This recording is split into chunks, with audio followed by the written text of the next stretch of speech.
मेरा नाम अब्दुल आंसर है और मेरा ताल्लुक न्यूज़ इंडस्ट्री से है।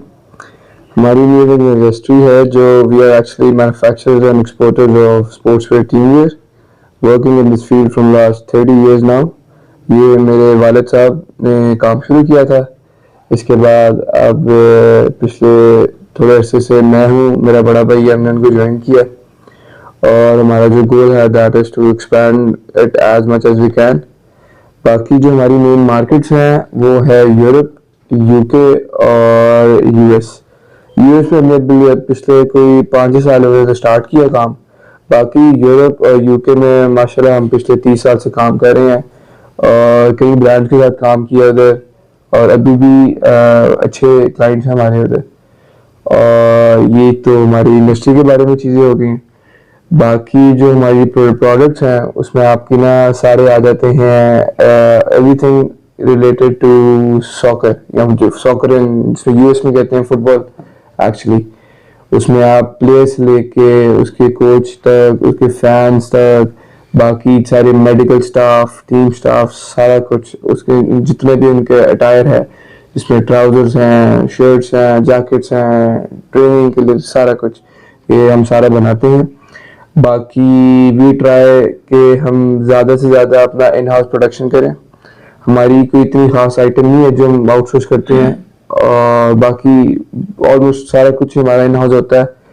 लेट्स स्टार्ट, हम कपड़े से कपड़ा हमारा अपना खुद बनता है। बाकी हम स्टिचिंग वगैरह, एम्बेलिशमेंट्स वगैरह सारा कुछ हमारी इन हाउस होती हैं और इसकी ये इसकी वजह से ही I think we are able to supply on a good time to our customer और उस तरह का मसला नहीं होता।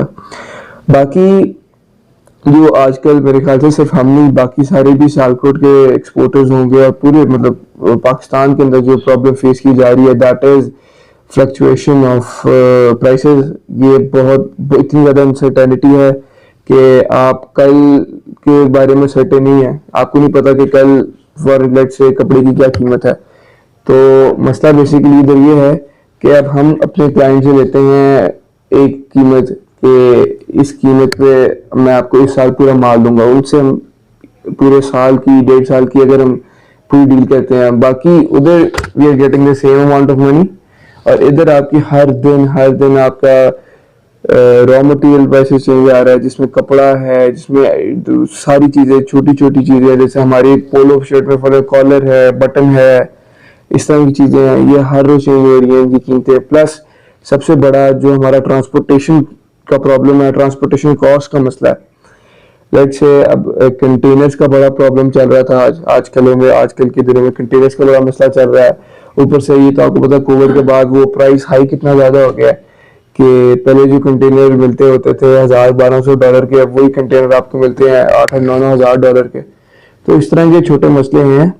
बाकी ये मैं समझता हूँ कि not that professional in this field right now क्योंकि अभी मुझे थोड़ा टाइम हुआ, लेकिन मैं समझता हूँ कि ये सारे मसले एज ए टीम हम सॉल्व कर सकते हैं अगर हम सारे एज ए टीम बने और एक दूसरे की मदद करें, एक दूसरे के साथ चलने की कोशिश करें तो ये प्रॉब्लम सॉल्व हो सकती हैं हमारी। बाकी ये चीज़ें हैं और बाकी वो जो आपको पता है कि सियालकोट एक छोटा सा शहर है और अल्लाह का बड़ा करम है जी है सियालकोट में ख़ास किस्म का कि हम सारे इधर एक्सपोर्टर्स हैं, मोस्टली एक्सपोर्टर्स हैं, मेहनत करते हैं, सारे अपनी मेहनत करके बने हैं इधर।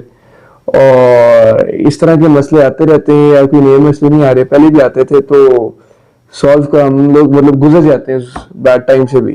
तो ये भी टाइम आया है, इंशाल्लाह ताला गुजरेंगे इससे भी। और जो हमारा काम है सियालकोट का नाम रोशन करना है, पाकिस्तान का नाम रोशन करना है, वो हम करते रहेंगे। अस्सलाम वालेकुम। जहाँ तक सियालकोट इंडस्ट्री के जो प्रॉब्लम्स की बात है वो मैं आपको बताना चाहता हूँ कि सियालकोट की जो इंडस्ट्री है that is actually based on SMEs. हमारी इधर है स्मॉल मीडियम इंटरप्राइजेस, ठीक है।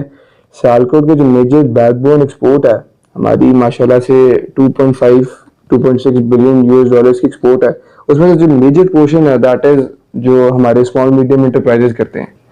अब जब उनको सियालकोट में इंपोर्ट पॉलिसीज फॉर एक्सपोर्ट अच्छी नहीं मिलेंगी तो how can we make like how can we do the production and supply goods to the customers. अब इसमें मैं कहूँगा वैसे प्रॉब्ली ये सारे ही एक्सपोर्टर्स का वो होगा कि हम गवर्नमेंट से चाहते हैं कि एक्सपोर्ट रिलेटेड आइटम्स जो हैं उस पर इम्पोर्ट पॉलिसीज में थोड़ी नरमी की जाए ताकि हम चीज़ें बाहर से मंगवाएं और इसको इधर अपना प्रोसेस स्टार्ट करें, क्योंकि अब हम जब मैं जिससे बैठता हूँ आजकल एक ही मसले की बात हो रही होती है कि यार इंपोर्ट बंद है, चीज़ें नहीं आ रही, माल बना के हम नहीं बेच सकते। आगे क्लाइंट्स है, क्लाइंट्स के साथ हमारी लिमिट सेट है कि लेट से 2 महीनों बाद उसको हमें डिलीवर करना है। अब उधर लिमिट सेट है, इधर हमें इंपोर्ट नहीं आ रही, इंपोर्ट की चीज़ें हमें नहीं मिल रही, उसमें बनाने में भी टाइम लगेगा। तो ये जो सारा सर्कल है ना, ये बहुत डिस्टर्ब है। इसमें हम चाहते हैं, एक ही चीज़ चाहते हैं गवर्नमेंट से फिलहाल फॉर दिस टाइम, ताकि हम ये एक्सपोर्ट बढ़ाने की मैं बात ही नहीं कर रहा, मैं तो सिर्फ मेंटेनेंस की बात कर रहा हूँ। अगर मेंटेन भी करना है ना, उसके लिए सिर्फ एक चीज़ हमें चाहिए इस टाइम कि जो इम्पोर्ट पॉलिसीज़ हैं उनको थोड़ा नरम किया जाए, हमें चीज़ें मिलना शुरू हों, कंटेनर्स बाहर से आए, चीज़ें रॉ मटेरियल मिले, हम चीज़ें बना के आगे भेजें। ये छोटी सी दरख्वास्त है, बाकी ये हर एक एक्सपोर्टर की ही होगी सियालकोट में। और उम्मीद करता हूँ कि गवर्नमेंट इस पे कोई एक्शन लेके आए, हमारे मिनिस्टर जो माशाल्लाह वो एक्शन लेके आए और हम इसको पहले पहले अपनी एक्सपोर्ट मेंटेन करें, फिर अपनी एक्सपोर्ट बढ़ाएं। Thank you.